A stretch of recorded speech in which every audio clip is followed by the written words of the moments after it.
it please the court.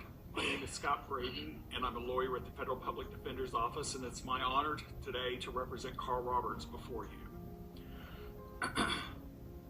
Mr. Roberts has alleged numerous grounds that entitle him to relief from his conviction into a new trial. Mr. Roberts was incompetent to stand trial in 2000. Roberts was intellectually disabled at the time of his crime, which prevents the state from sentencing him to death and from executing him under the Eighth Amendment.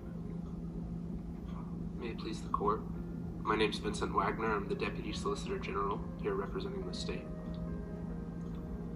In May 1999, Karl Roberts confessed to investigators that he kidnapped, raped, and then murdered his own 12-year-old niece, Andi Brewer. And not only that, he confessed to investigators why he murdered her. After he'd driven her down an old logging road, where he pinned her to the ground outside of his red pickup while brutally raping her, he realized Andi could identify him as her rapist. So he decided to murder Andi. He then strangled her to death, hid her body in the brush, and threw her clothes in a creek. As this court said in its 2003 opinion regarding his confession, the veracity of his confession is demonstrated by the physical evidence obtained thereafter. That includes Roberts' green tank top found with blood on it, which was later identified as Andi's blood. It includes Roberts' red pickup that matched the description of the pickup Andi was last seen getting into. And it includes Roberts' ability to tell investigators precisely where Andi's body was hidden. And nothing Mr. Braden has said this morning calls the veracity of that confession into doubt. Indeed, the federal habeas court in 2007 said that Karl Roberts is, quote, a man who is obviously guilty of raping and then killing an innocent child. To distract from that plain fact, he takes a kitchen sink approach to his Rule 37 petition. Hi everyone, it's Rebecca. Just coming to you today, pretty tired after the whole fiasco yesterday of dealing with the Supreme Court case in Karl Roberts versus the state of Arkansas.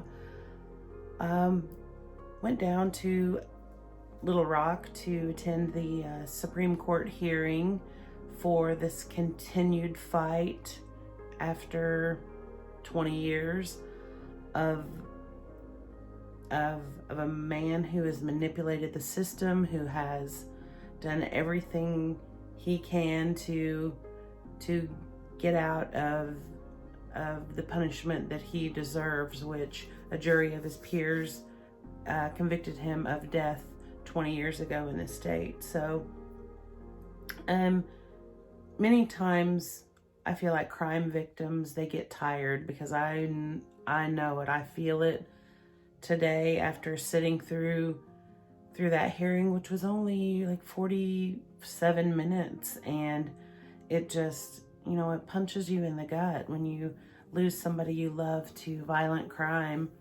Every time it's brought back up, even 20 years later, even 10 years later in some cases, but it continues to go on, and until justice is served, you really can't let it completely rest. I mean, not for me at least. I feel like that my daughter Andi was taken from this planet in a brutal manner, and that left the responsibility of seeing justice served up to me to be her representative on this planet until justice is served. So that's what I have done. I was talking the other day in a vlog about removing the legislator hat at times, and sometimes putting the mama bear hat on sometimes. And when I got home yesterday, my dear friend Missy Smith, who lost her daughter tragically, Kelsey Smith, in a similar manner, she had mailed me this mama bear hat. So it's really special to me. I had given one to another mom and never expecting in return to get a mama bear hat. So I thought I would wear it in honor of all of our kids, all of the kids in this nation or in the world who have been a victim to violent crime.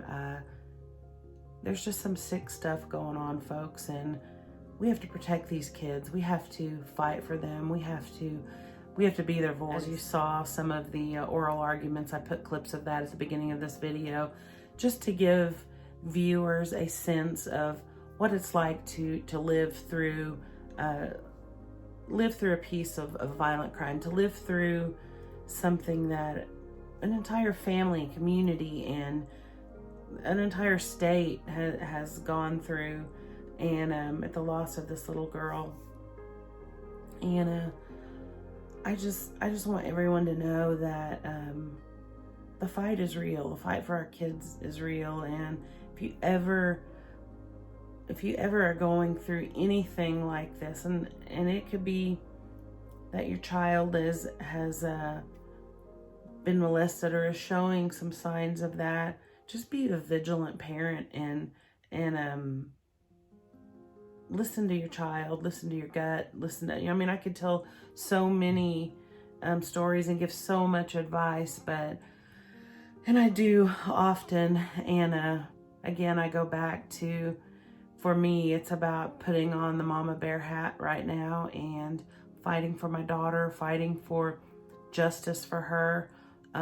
Yesterday, I had the opportunity to sit down with the Attorney General, and she asked me, what will justice look like to me? And what I said kind of shocked me because it just popped out of my mouth. And I don't know how brash or harsh it's going to sound when it comes across on her podcast, but to me, what I said yesterday was that justice for me meant seeing the last breath of Karl Roberts as he saw the last breath of my daughter. And that sounds really harsh to a person who has never lost a child in a violent manner. And I mean that in no regard if I'm this bloodthirsty person who wants to see somebody die. But what I meant and what I mean when I say that is that a jury of his peers gave him a sentence that was the right sentence to give in this case, because there's sometimes on the planet just some things that are so heinous that there is no other conclusion than to say that what you have done is so heinous that it's cost you everything. To see to Andi's last bit of business on this planet is my job as her mother, and I intend to do that. So in conclusion, I just wanted to say to you guys, thanks for watching. Thanks for being there for our family, and thank you to the Attorney General of Arkansas for having a true heart and being passionate about these cases and about fighting for victims. I appreciate her and her office so much and everything that they have done. And until next time, if anybody needs to put on their mama bear hat, you can borrow mine. Thank you.